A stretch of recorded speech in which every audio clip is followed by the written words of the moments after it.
এই মুহূর্তে যে নতুন ওয়ার্ডটি নিয়ে আলোচনা করতে যাচ্ছি সে ওয়ার্ডটি গুগলে অনেক সার্চেবল একটা ওয়ার্ড। এই ওয়ার্ডটি প্রায় সার্চ করতে দেখা যায় অনেককে, কিন্তু এই ওয়ার্ডটির আসলে বাংলা অনেকে সঠিকভাবে জানে না।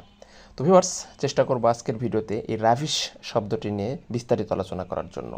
শুরুতে একটা সেন্টেন্স দেখে নেওয়া যাক। The woman was ravished on her way home at night. রাতে বাড়ি ফেরার পথে ওই মহিলাকে সতীত্ব হরণ করা হয়। আশা করি এই সেন্টেন্স থেকে আপনারা রাভিশড শব্দের অর্থ অনুমান করতে পেরেছেন। সিনোনিম বা প্রতিশব্দগুলো দেখে নেওয়া যাক। অ্যাজাল্ট, ডিলাইট, ডিজনার, ইনচ্যান্ট, রেপ।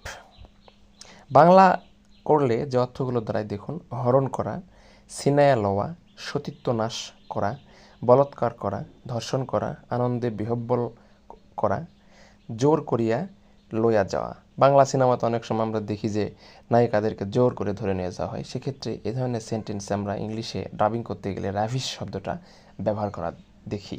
তো ভিউয়ার্স, এটাই ছিল এখনকার রাভিশ সম্বন্ধে বিস্তারিত আলোচনা। ধন্যবাদ।